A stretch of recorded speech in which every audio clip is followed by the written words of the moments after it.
Hello, Stitchy friends. How is everyone doing? Today is Tuesday, January 13th, 2026. My name is Andrew. This is my dog Winston, and you are here at the Runner Stitcher. Welcome to the channel. If you are new here, thank you so much for stopping by. I hope you enjoy what you see, the projects I'm working on, and the channel in general. And if you are a returning subscriber, thank you so much for coming back.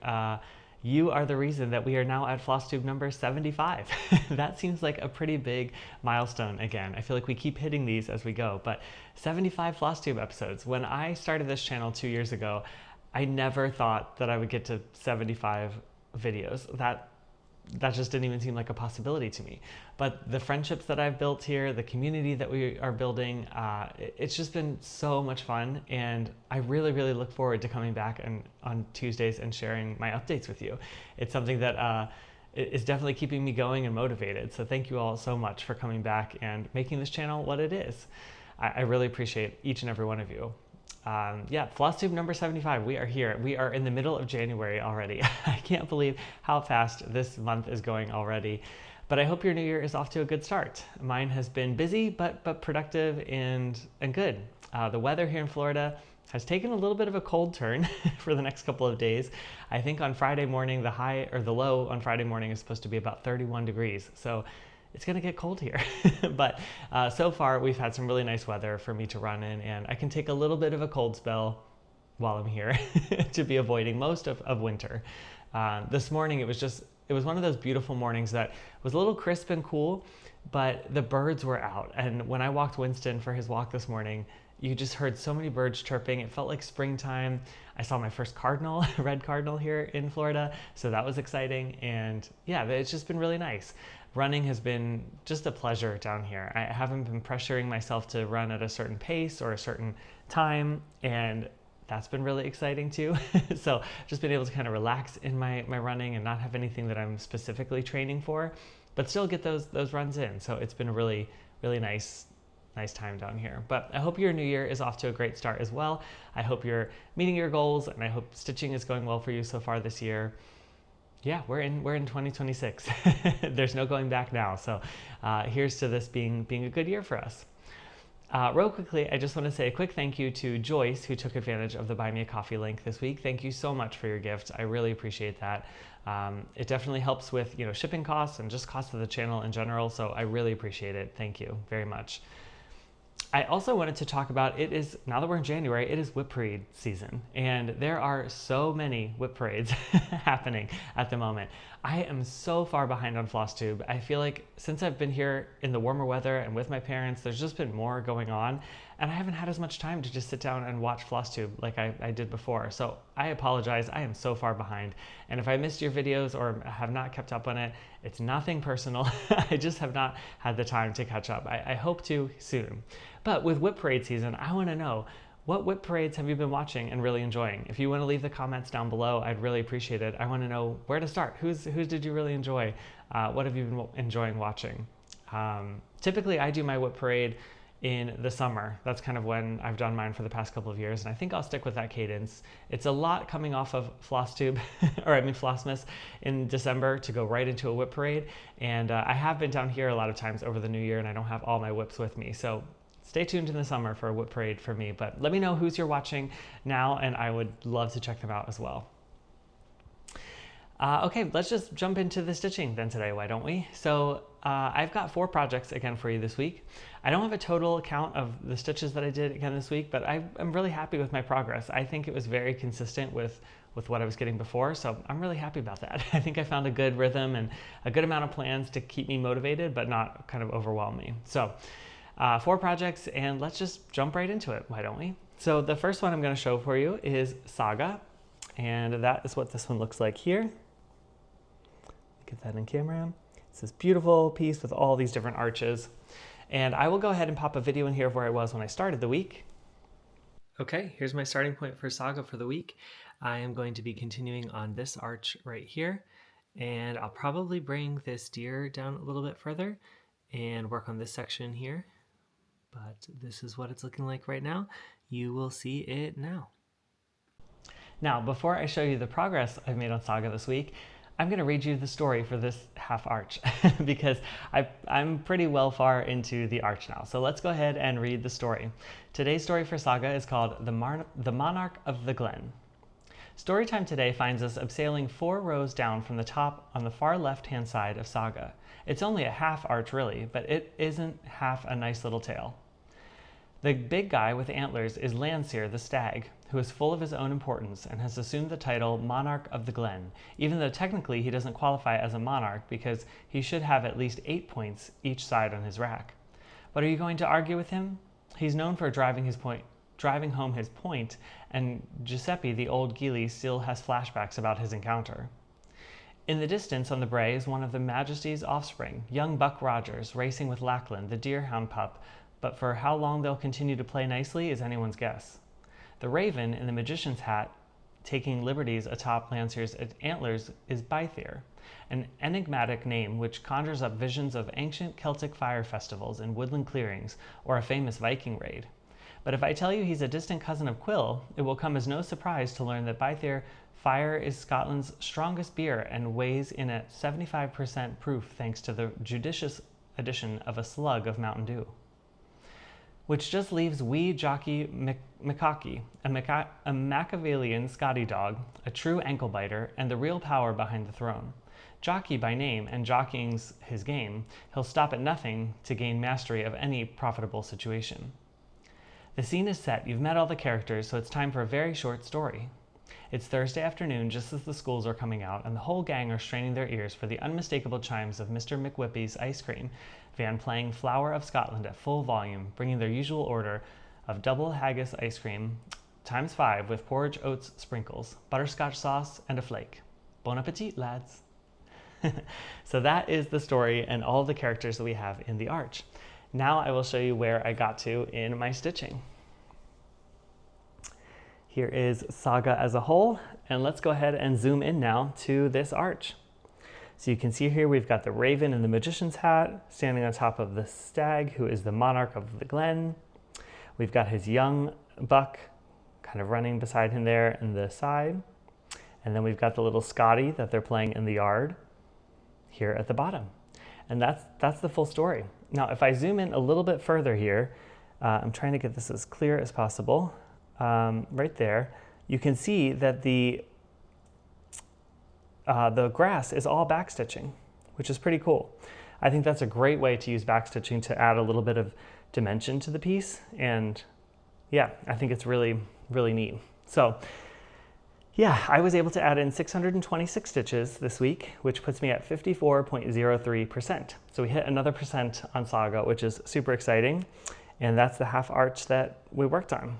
So next time around, I will probably finish this out here at the bottom. There's just a little bit of stitching to do down here at the very bottom of the arch. And then I will come back up here to the top section and I will start filling in this right here to get ready for the next arch over. And yeah, that's my progress so far on Saga. This is stitched on a 36 count vintage country mocha. I'm using Silks for You PR207, and I'm using 1 strand of silk over 2 linen threads.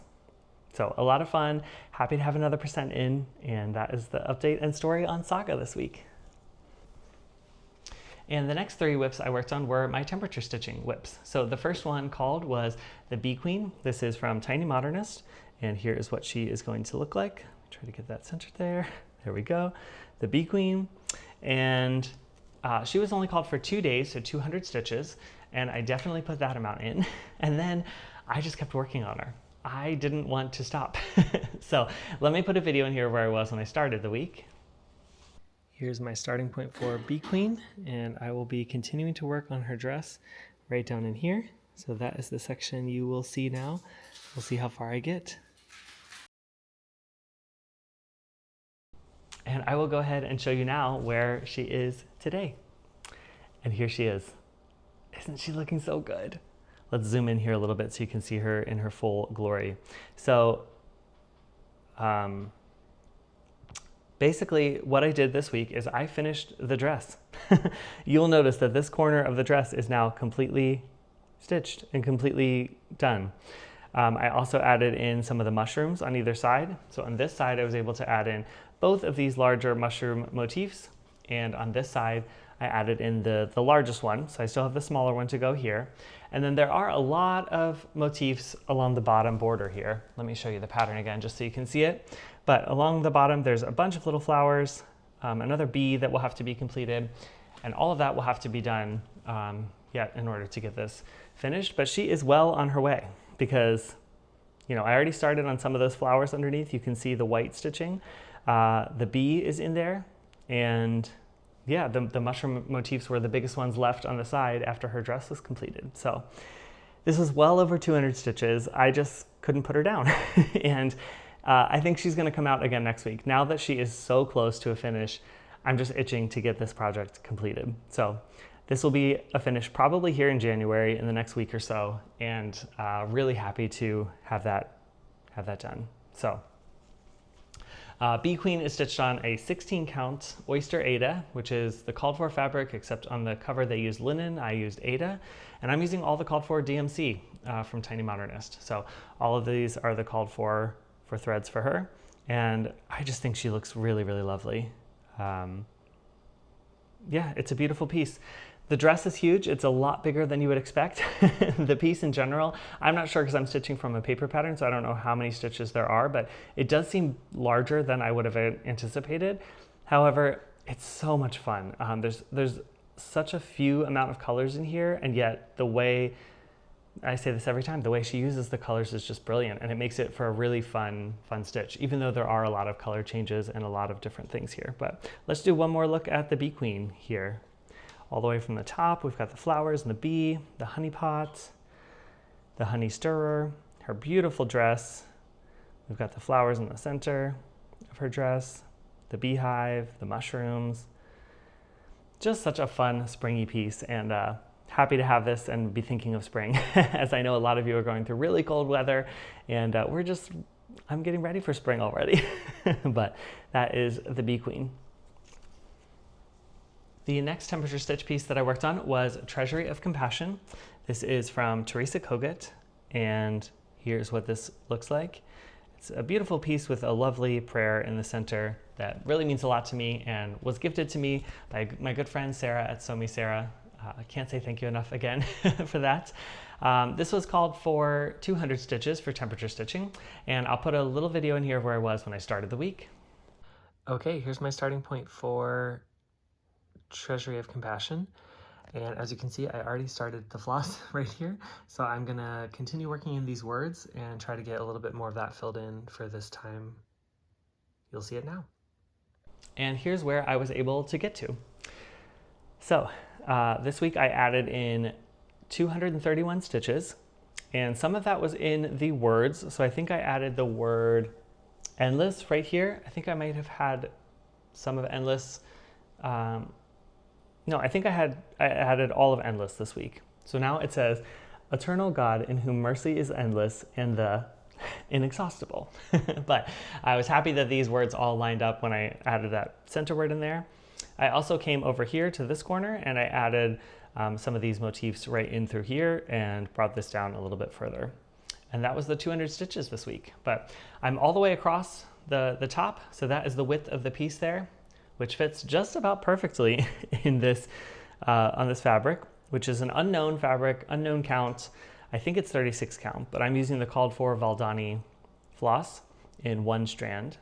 But yeah, it fits just about perfectly in this scrap piece of fabric. And I think here is about halfway down. So still have a ways to go on this, but it is really fun to pull out, especially in little chunks like this. And each time I pull it out, I'm able to read the prayer and just kind of be reminded of the mercy and the grace that we can show ourselves and others, because we all deserve that. We all deserve a little mercy and grace.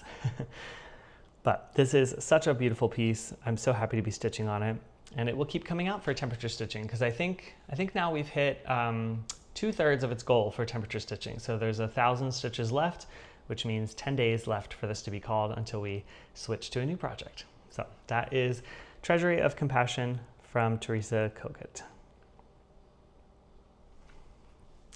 The next piece I worked on is my final temperature stitching piece, and this is Stack of Pancakes.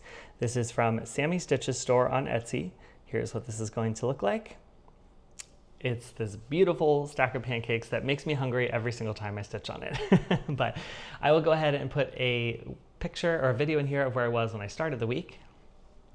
Okay, here's my starting point for a stack of pancakes, and I'm going to be continuing to work just on this diagonal right here that I've got these parked threads in, so you will see this now. And as you know, this piece has a lot of dangling threads and some dangling needles, so you'll have to bear with me, but here is where I got to this week. Here is a stack of pancakes. I just absolutely love how this looks on the camera. I'm so happy with this piece. The way that you can see the syrup dripping down the stack of pancakes, it just looks delicious. So let's zoom in a little bit here and show what I worked on this week. And that was this diagonal right here. So where all these parked threads are, that's the next diagonal, but I worked on this one that kind of ends right here. So I was coming up through this section right here. So as you can see, I just have a little bit to go yet on this next diagonal. And then I think there's 3 more diagonals across the side. There's one sort of longer one, and then they get shorter, 2 shorter ones at the end. I think there's only about 1,200 stitches left in this piece, which is really, really exciting. And since this is in temperature stitching as well, that means only 12 more days need to be called for this piece to be completed. So I'm hoping this will be a finish here in the next couple of months, maybe in the next month or 2. Anyway, here is Stack of Pancakes. This is stitched on a 20 count black Aida, and I'm using 2 strands of DMC, so it's a very, very thick stitch. Because I wanted it to be really full coverage on this black. I didn't want to be seeing the black through these colors. I'm stitching it in a very methodical diagonal method where I kind of do 1 stitch at a time in a diagonal and then park the threads in the next diagonal. But yeah, this is not always the most fun stitch, I would say, because there is so much confetti in this pattern. It's crazy, the amount of confetti and the amount of colors. You wouldn't look at it and think there are too many, but there's so many different oranges and tans and yellows and browns in here that all together form this beautiful stack of pancakes. And I definitely want the finish on this piece, but it's not always the one that I'm drawn to stitch on. But was really happy to add 309 stitches this week for the 3 days in temperature stitching. So that goal was completed, and I'm now at 88.02%. So 12% more to go on this piece, and we are nearing a finish on this as well, which is kind of exciting. It's nice to be here in a new year in 2026, and all of a sudden I have a lot of projects that are close to a finish. That's very exciting to me. So we'll hopefully get this one completed soon, but don't drool too much. Here is the stack of pancakes. You'll notice my little pancakes needle minder here to match. I love that so much. It's always a fun one. So yeah, that's Stack of Pancakes. All right, and that's all the stitching I've got for you this week. So I know it was only 4 whips, but I feel like I made some good progress on those pieces. Really happy to get the temperature stitching goals done. I made a lot of progress on Bee Queen this week, and you know, I've got a couple that are nearing a finish, so that's exciting as well. Plus Saga got the goal in there as well. So I thought it was a pretty good stitching week overall. All right, and let's jump into plans now. So for this week, I will continue to do temperature stitching. I'll put a picture up here of what the chart looks like for this week. And it was 2 days called for Treasury of Compassion, 4 days for Stack of Pancakes. So that will get us even closer to a finish if I'm able to get that completed. And 1 day for Bee Queen. And even though it's only 1 day, 100 stitches, I think she will kind of become the focus piece again for the week because I'm so close to a finish. I just want to keep going on her. So you might see her for more than just 100 stitches. And then the other project I'll work on is Saga. I want to get in the weekly stitches for Saga for the week as well. That's kind of all the plans I've got this week. Now, I know a lot of you are doing the Olympic stitching, which is such a fun challenge. I'm still on the fence of whether or not I'm going to do it. As I said, I have a limited number of whips here in Florida, so it makes it a little harder to join into challenges like that. But it sounds like so much fun. And even if I don't join in, you definitely should check out the Olympic Stitching Challenge because it seems like it's going to be a lot of fun. I will try to put the name of the person down here who is doing it. I think it's Naptime Stitcher, possibly. You can check out their Instagram. There's a whole post on the prompts that will lead up to the Olympic stitching, but that will be a lot of fun. And I also know that some of you are still stitching for the football season, and as we gear up for the Super Bowl, I'm sure your stitches will be ramping up for those of you who your teams are still in, which that will be fun as well. In the next I think 10 days or so, we should get the WIPCO calls for February. So then I'll have an idea of the 2 projects I'll be working on for that month, which will be exciting as well. And the only other thing I wanted to mention is that I have been thinking and kind of deciding how I could bring back Whip into Shape for this year. So many of you have enjoyed that challenge last year, and it was so much fun. This year is going to look a little bit different just because I don't have any marathons lined up for 2026. I believe I'll have one in 2027, but more on that in the future. But yeah, I don't think I have anything lined up in 2026.